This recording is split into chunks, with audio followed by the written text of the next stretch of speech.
Halo rekan-rekan, pada kesempatan hari ini kita akan membahas tentang laporan biaya produksi. Sebelum rekan-rekan mulai mengerjakan, saya ingin menjelaskan terlebih dahulu petunjuk pengerjaan untuk jenis laporan ini.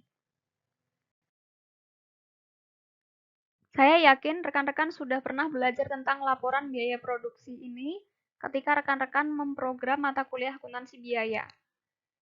Nah, laporan biaya produksi ini, istilah bahasa Inggrisnya adalah Schedule of Cost of Goods Manufactured. Laporan ini hanya untuk internal perusahaan dan gunanya adalah untuk menghitung harga pokok produksi atau cost of goods manufactured-nya.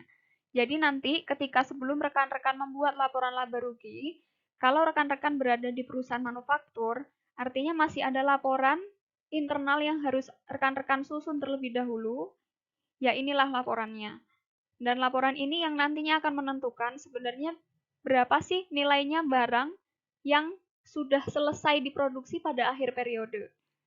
Selain laporan tentang berapa yang sudah selesai, nilainya berapa, juga rekan-rekan akan mengetahui sebenarnya berapa sih nilai dari barang yang belum selesai dan masih harus dilanjutkan ke proses berikutnya pada periode yang akan datang. Kurang lebih untuk struktur penyusunan dari laporan biaya produksi ini adalah seperti yang rekan-rekan lihat di layar, dan ini rekan-rekan bisa temukan contoh lainnya di buku Hongren untuk akuntansi biaya. Jadi di sini rekan-rekan akan menghitung total dari biaya produksi, mulai dari direct materials, direct manufacturing labor, dan juga indirect manufacturing cost, yang nanti akan dikombinasi dengan berapa beginning work in process-nya, dan rekan-rekan akan tahu berapa total manufacturing cost, dan setelah dikurangi dengan ending work in process inventory, maka rekan-rekan baru akan menemukan inilah nilai dari barang yang selesai diproduksi pada periode yang bersangkutan sedang kita kerjakan. Sebelum kita langsung membuat untuk laporannya, kita perlu tahu dulu berarti sekarang ini kalau kita bahas tentang laporan biaya produksi, kita sampai di tahap mana. Kalau kita kemarin sudah membahas sampai dengan memasukkan keseluruhan biaya di tahap work in process, nah sekarang kita akan menyambungkan proses dari work in process departemen pertama ke departemen kedua, dan antara proses work in process di departemen kedua menjadi finished goods. Jadi, yang pertama kita akan membuat laporan biaya produksi untuk seksi pengolahan yang nantinya akan mengalirkan biaya mulai dari work in process seksi pengolahan itu sendiri ke seksi pengemasan. Dan yang kedua, kita juga akan membuat laporan biaya produksi untuk seksi pengemasan yang itu menyalurkan biaya yang terkumpul dalam work in process seksi pengemasan menuju ke finished goods. Jadi kita akan membuat 2 buah untuk laporan biaya produksi karena kita memiliki 2 departemen utama di dalam produksi. Apakah semua biaya kemudian pasti akan selesai dan akan disalurkan ke departemen ataupun gudang? Tentunya tidak. Kita sudah membahas sebelumnya bahwa pada akhir periode nanti kita akan mengetahui berapa sebenarnya jumlah barang yang masih dalam proses atau work in process inventory. Jika nanti kita menghasilkan BDP di seksi pengolahan, maka kita akan memasukkannya ke work in process inventory seksi pengolahan di kode 1142. Dan kalau misalnya itu di seksi pengemasan, barang yang belum jadi akan masuk ke saldo work in process inventory dengan kode 1143. Jadi inilah bagian yang akan kita kerjakan dalam proses penyusunan LBP ini. Nah, sebelum itu juga kita perlu untuk mereview lagi komponen biaya produksi itu sekali lagi ada 3. Biaya bahan baku langsung, biaya tenaga kerja langsung, dan biaya overhead pabrik. Selama ini, ketika kita belajar di akuntansi biaya, kita bisa mengklasifikasi untuk 3 biaya ini menjadi 2 komponen klasifikasi. Yang pertama, jika itu adalah biaya bahan baku langsung dan biaya tenaga kerja langsung, maka kita sebut sebagai prime cost atau biaya prima atau biaya utama. Sementara kalau kita menggabungkan atau mengklasifikasi biaya tenaga kerja langsung dengan biaya overhead pabrik, maka kita menyebutnya sebagai biaya konversi atau conversion cost. Nah, dalam penyusunan laporan biaya produksi ini nanti, kita hanya akan menggunakan untuk pengelompokan yang biaya konversi. Sementara untuk biaya bahan baku langsung nanti akan berdiri sendiri. Rekan-rekan bisa cross-check di formulir untuk penyusunan laporan biaya produksi di modul rekan-rekan, dan kurang lebih nanti klasifikasinya adalah seperti ini. Ada dua, yaitu biaya bahan baku langsung, berdiri sendiri, dan biaya konversi memiliki kolom sendiri yang merupakan gabungan saldo dari biaya tenaga kerja langsung dan biaya overhead pabrik. Oke, kita akan langsung menuju ke pembahasan tentang laporan biaya produksi. Rekan-rekan bisa menemukan format ini di modul rekan-rekan, tapi rekan-rekan juga bisa melihat langsung ke layar ini untuk belajar. Nanti bisa matching antara keduanya untuk memahami. Jadi yang pertama kali kita buat untuk laporan biaya produksinya adalah seksi pertama dulu, yaitu seksi pengolahan. Nanti untuk hasil dari perhitungan seksi pengolahan ini akan kita alirkan juga ke perhitungan laporan biaya produksi untuk seksi kedua, yaitu seksi pengemasan. Nah, kalau rekan-rekan melihat format ini, mungkin rekan-rekan bertanya-tanya, kenapa kok formatnya berbeda dengan contoh format untuk laporan biaya produksi yang sebelumnya sudah saya tunjukkan? Jadi sebelum menuju ke perhitungan untuk total biaya produksi, kita juga ada tahapan untuk menghitung unit ekuivalen dulu. Saya yakin rekan-rekan sudah sempat belajar di akuntansi biaya untuk unit ekuivalen, yaitu dalam hal ini kita akan menyetarakan jumlah unit yang sudah jadi maupun yang belum jadi atau dalam proses itu setaranya dengan berapa rupiah atau berapa nilai dari biaya yang terkandung di dalamnya. Karena dalam hal ini akan membantu kita untuk menentukan cost of goods manufactured-nya berapa dan juga cost of goods sold-nya berapa nantinya. Kita lihat dulu contoh cara perhitungan di bukunya Hongren. Ketika rekan-rekan ingin menghitung unit ekuivalen, rekan-rekan harus tahu dulu beberapa informasi. Yang pertama adalah berapa untuk nilai atau jumlah unit fisik dari work in process yang dari awal periode, dan berapa untuk yang ditambahkan pada periode berjalan. Kemudian, rekan-rekan jumlahkan keduanya ini sehingga menghasilkan nilai dari to account for. Nah, dari nilai to account for ini atau jumlah fisik total dari yang diproses di periode itu, nanti kita akan mengalokasi ke dua tempat, yaitu berapa yang memang selesai di akhir periode secara fisik, dan berapa yang belum selesai di akhir periode secara fisik. Jadi kita split, sekianlah yang memang selesai dan sekianlah yang belum. Nah, setelah itu, kita akan menghitung unit ekuivalen berdasarkan nilai dari dua pos ini, yang kita sebut sebagai total accounted for, atau yang kita tadi sudah selesai mengetahui kemanakah aliran dari fisik ini. Beberapa sudah jadi dan beberapa belum. Nah, bagaimana caranya menghitung untuk unit ekuivalennya? Yaitu rekan-rekan perlu untuk menghitung berdasarkan jenis biayanya, yaitu direct materials dan conversion cost. Apa yang dijadikan sebagai pertimbangan? Yaitu adalah degree of completion-nya.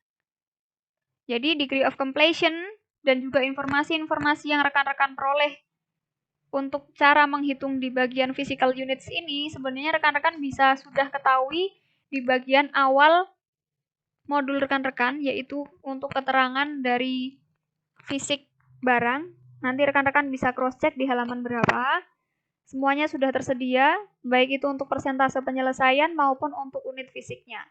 Nah, bagaimana jika ternyata di antara data-data yang rekan-rekan perlukan di unit fisik ini ada yang kosong? Nah, rekan-rekan bisa pahami bahwa jumlah dari to account for dengan accounted for ini adalah sama. Jika di sini 500, maka di sini juga 500, sehingga jika ada informasi yang kosong misalnya, maka rekan-rekan bisa gunakan prinsip balancing untuk mencari nilainya. Kita lanjut cara perhitungan unit ekuivalen, yaitu rekan-rekan perlu mengalihkan untuk persentase penyelesaian direct materials untuk menghitung berapa unit ekuivalen di kolom itu sendiri. Jadi untuk direct materials, jika memang ditentukan 100%, maka untuk keduanya, baik itu untuk barang yang jadi maupun belum, juga sama-sama dikalikan dengan 100%. Sementara untuk conversion cost, untuk yang barang jadi, dia tetap dikalikannya dengan 100%, karena yang namanya barang jadi itu artinya sudah selesai 100%. Sementara kalau untuk barang yang belum jadi atau work in process, maka dalam hal itu rekan-rekan perlu mengalihkannya adalah dengan persentase dari conversion cost. Jadi kalau di sini 50%, maka rekan-rekan kalikan 100 ini dengan 50%, sehingga di sini tidak 100% nilainya. Untuk unit ekuivalennya, rekan-rekan jumlahkan ke bawah, maka di sini disimpulkan bahwa direct materials equivalent unitnya 500, untuk conversion cost adalah 450. Sekarang kita langsung melihat bagaimana kasus untuk kita sendiri. Jadi kalau rekan-rekan lihat di sini, formatnya sudah sama dengan contoh tadi. Rekan-rekan bisa tinggal mencari informasi di bagian awal modul rekan-rekan untuk dimasukkan ke dalam bagian-bagian yang kosong, terutama untuk unit fisik ini. Maka kemudian rekan-rekan akan memperoleh nilai dari to account for dan accounted for-nya berapa. Kemudian setelah itu rekan-rekan bisa hitung untuk berapa unit ekuivalen itu berdasarkan persentase penyelesaian yang juga sudah ditampilkan di awal, sesuai dengan mekanisme perhitungan yang tadi sempat saya jelaskan. Kita akan lanjut ke tahapan berikutnya, yaitu untuk setelahnya unit ekuivalen selesai dihitung, kita akan lanjut dalam perhitungan total biaya produksi. Jadi, goal kita dalam membuat laporan biaya produksi adalah kita akan tahu sebenarnya untuk barang yang sudah jadi dengan total unit fisik sekian yang tadi kita hitung di unit ekuivalen, itu sebenarnya setara dengan berapa uang atau berapa rupiah atau berapa biaya dari produksi tersebut. Sementara untuk barang yang masih statusnya dalam proses, maka itu nanti secara unit fisiknya di unit ekuivalen tadi juga akan kita setarakan dengan berapa sebenarnya nilainya secara rupiah atau secara biayanya.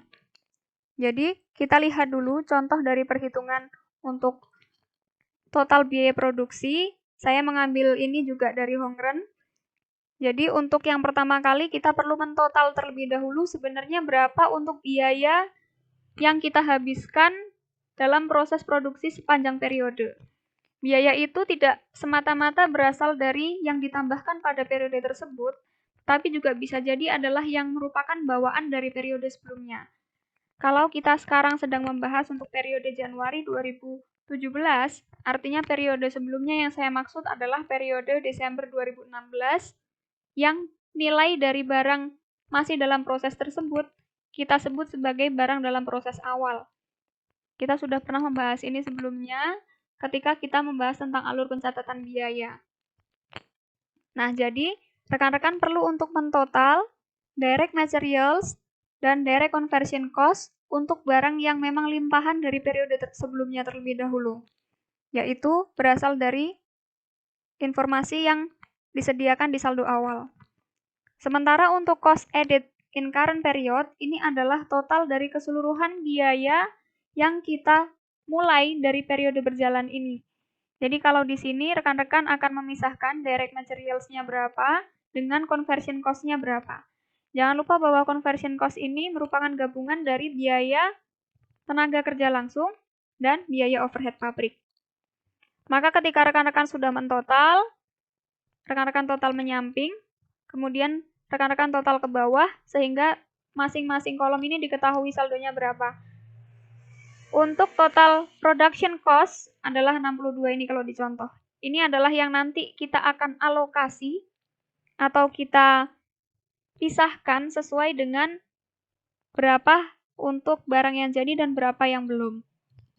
Nah, setelah itu kita akan melakukan pembagian untuk total biaya di setiap jenis biaya, yaitu direct materials dan conversion cost ini, dengan unit ekuivalen yang sebelumnya kita sudah dapatkan. Jadi, kita akan membagi untuk total biaya direct materials ini dengan unit ekuivalen sehingga menghasilkan yang namanya cost per equivalent unit of work done to date.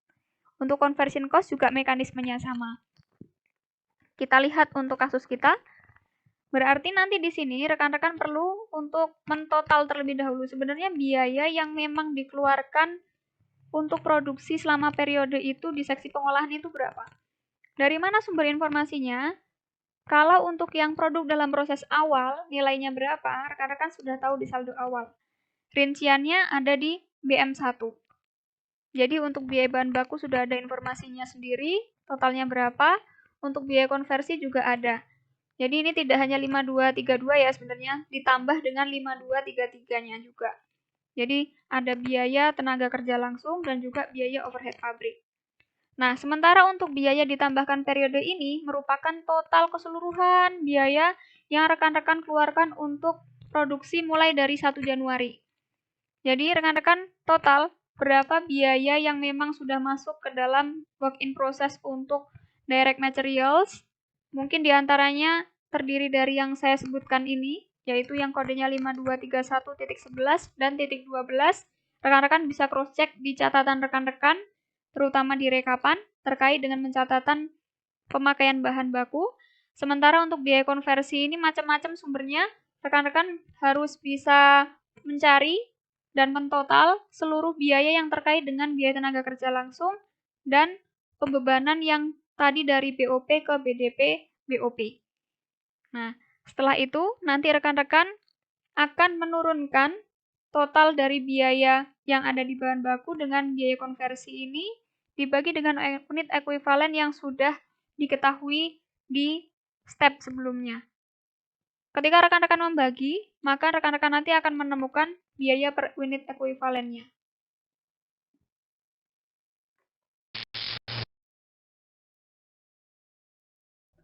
Oke, akhirnya kita sekarang sampai di tahapan terakhir dalam menghitung laporan biaya produksi. Jadi, tadi rekan-rekan sudah sampai di tahap untuk memperoleh informasi tentang biaya per unit ekuivalen, yang nilainya merupakan pembagian dari total biaya pada periode tersebut atau sampai periode tersebut dengan berapa unit ekuivalen yang kita hitung di bagian pertama tadi. Nah, kita lihat dulu contohnya biar rekan-rekan lebih mudah memahami. Jadi menyambung dari contoh yang sebelumnya, tadi kita menghitung untuk cost per unit ekuivalen di sini sudah memperoleh hasil $75,6 untuk direct materials dan $54,4 untuk conversion cost.